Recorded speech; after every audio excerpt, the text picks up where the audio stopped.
जय श्री हरि, जय लक्ष्मी माता, माता तुलसी की जय। और हे राधा रानी, तुम्हारी भी जय ही जय।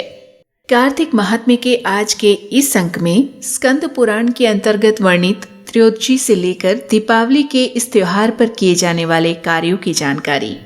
स्कंद पुराण के अनुसार कार्तिक महात्म्य का ये अंश ब्रह्मा जी द्वारा कही बात को हम तक पहुंचाता है। ब्रह्मा जी कहते हैं, कार्तिक कृष्ण त्रयोदशी को प्रातःकाल दंत धावन करके स्नान करें और त्रिरात्रि व्रत का नियम लेकर भगवान गोविंद के भजन में तत्पर रहें तथा इस व्रत के अंत में गोवर्धन उत्सव मनाएं। त्रयोदशी 3 मुहूर्त से अधिक हो तो वह इस व्रत में ग्राह्य है, पर तिथि से वैध होना दोष की बात नहीं है। कार्तिक के कृष्ण पक्ष में त्रयोदशी के प्रदोष काल में यमराज के लिए दीप और नैवेद्य समर्पित करें। इससे अपमृत्यु, अकाल मृत्यु और दुर्मरण का नाश होता है। इस संदर्भ में एक दिन यमदूतों ने यमराज से कहा, प्रभु, जिस प्रकार जीव अपने जीवन से वंचित न हो ऐसा कोई उपाय बताइए। यमराज ने कहा, कार्तिक कृष्ण त्रयोदशी को प्रतिवर्ष प्रदोष काल में जो अपने घर के दरवाजे पर इस मंत्र से उत्तम दीपदान देता है वह अपमृत्यु को प्राप्त होने पर भी यहाँ ले आने योग्य नहीं है। ये मंत्र है, मृत्युना पाशदंडाभ्याम कालेन च मया सह त्रयोदश्याम दीपदानात् सूर्यजः प्रियतामिति। अर्थात त्रयोदशी को दीपदान करने से मृत्यु, पाश, दंड, काल और लक्ष्मी के साथ सूर्य नंदन यम प्रसन्न हो। इस मंत्र से जो भी कार्तिक कृष्ण त्रयोदशी के प्रदोष काल में अपने द्वार पर दीपदान करता है उसे अपमृत्यु का भय नहीं होता। कार्तिक अमावस्या में दीपावली मनाई जाती है। दीपावली के पहले की चतुर्दशी को तेल मात्र में लक्ष्मी और जल मात्र में गंगा निवास करती हैं। जो इस दिन प्रातःकाल स्नान करता है वह यमलोक नहीं देखता। नरक के भय का नाश करने के लिए स्नान के बीच में अपा मार्ग को मस्तक पर 3 बार घुमाया जाता है। त्रयोदशी के बाद अगले दिन चतुर्दशी को काले और चितकबरे रंग के 2 श्वान जो मृत्यु के पुत्र और यमराज के सेवक हैं उनकी प्रसन्नता के लिए उनके निमित्त भी दीपदान बताया गया है। इसके लिए श्लोक आता है, शुनकौ श्यामश्वलौ भ्रात्रौ यमसेवकौ तुष्टौ स्याताम चतुर्दश्याम दीपदानेन मृत्युजौ। अर्थात काले और चितकबरे रंग के 2 श्वान जो मृत्यु के पुत्र और यमराज के सेवक हैं, परस्पर भाई हैं, चतुर्दशी को दीपदान करने से मुझ पर प्रसन्न हो। इसके बाद यमराज के नामों का उच्चारण करके तर्पण किया जाता है।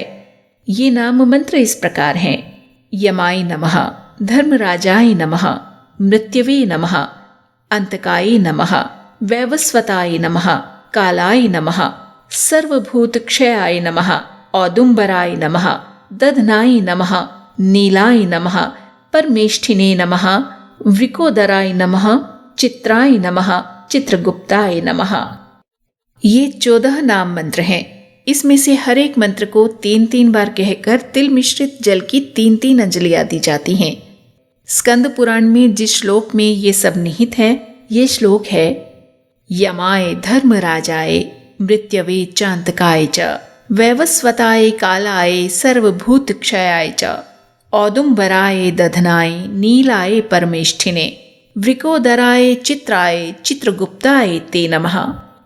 यमराज का तर्पण यज्ञोपवीति होकर अर्थात यज्ञोपवीत को बाएं कंधे पर रखकर अथवा प्राचीनावीति होकर अर्थात जनेऊ को दाहिने कंधे पर करके भी किया जा सकता है, क्योंकि यमराज देवता और पितर दोनों ही पदों पर स्थित हैं। इस तरह उनमें उभय रूपता है। जिसके पिता जीवित हों वह भी यम और भीष्म के लिए तर्पण कर सकता है। कार्तिक कृष्णा चतुर्दशी को यदि अमावस्या भी हो और उसमें स्वाति नक्षत्र का योग हो तो उसी दिन दीपावली होती है। उस दिन से आरंभ करके 3 दिनों तक दीपोत्सव करना चाहिए, क्योंकि एक समय राजा बलि ने भगवान से ये वर मांगा था कि मैंने छद्म से वामन रूप धारण करने वाले आपको भूमि दान दी है और आपने उसे 3 दिनों में 3 पगों द्वारा नाप लिया है। अतः आज से लेकर 3 दिनों तक प्रतिवर्ष पृथ्वी पर मेरा राज्य रहे उस समय जो मनुष्य पृथ्वी पर दीपदान करे, उनके घर में आपकी पत्नी लक्ष्मी स्थिर भाव से सदा निवास करे।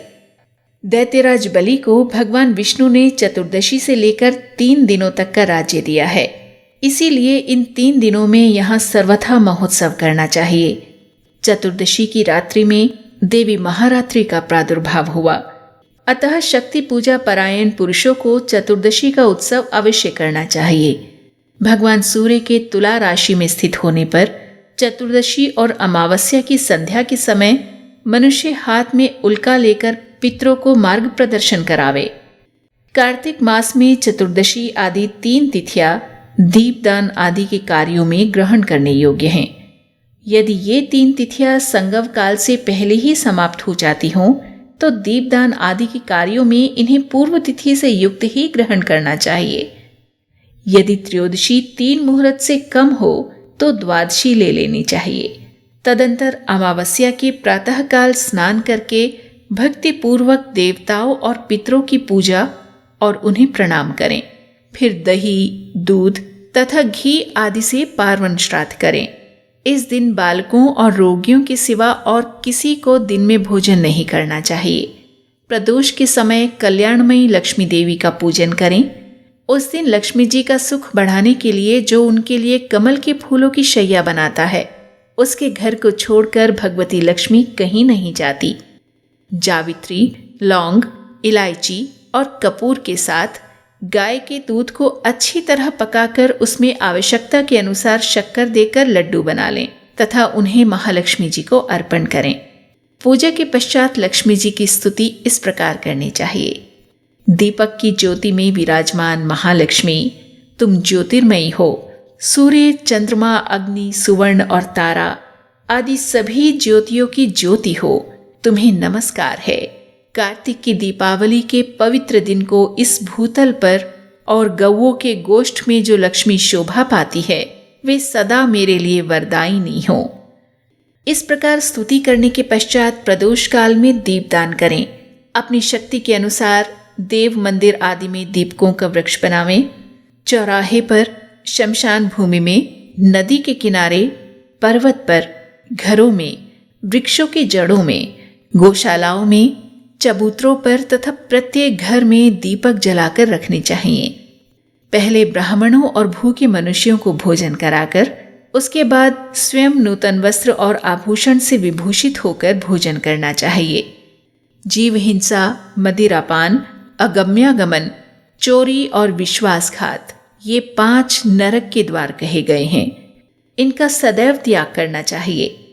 तदंतर आधी रात के समय नगर की शोभा देखने के लिए धीरे धीरे पैदल चलें और उस समय का आनंदोत्सव देखकर अपने घर पर लौट आवें। जय श्री हरि। तो ये था कार्तिक महात्म्य श्रृंखला का आज का ये विशेष अंक, स्कंद पुराण के अंतर्गत वर्णित त्रयोदशी से लेकर दीपावली के इस उत्सव पर किए जाने वाले कार्यों की जानकारी के साथ। कल उपस्थित होंगे पद्म पुराण के अनुसार भगवत पूजन, दीपदान, यम तर्पण, दीपावली कृत्य, गोवर्धन पूजा और यम द्वितीया के दिन करने योग्य कृत्यों का वर्णन लेकर। अभी के लिए बस यही वाणी को विराम। जय श्री हरि, जय श्री राम, जय तुलसी माता, जय श्री राधे रानी।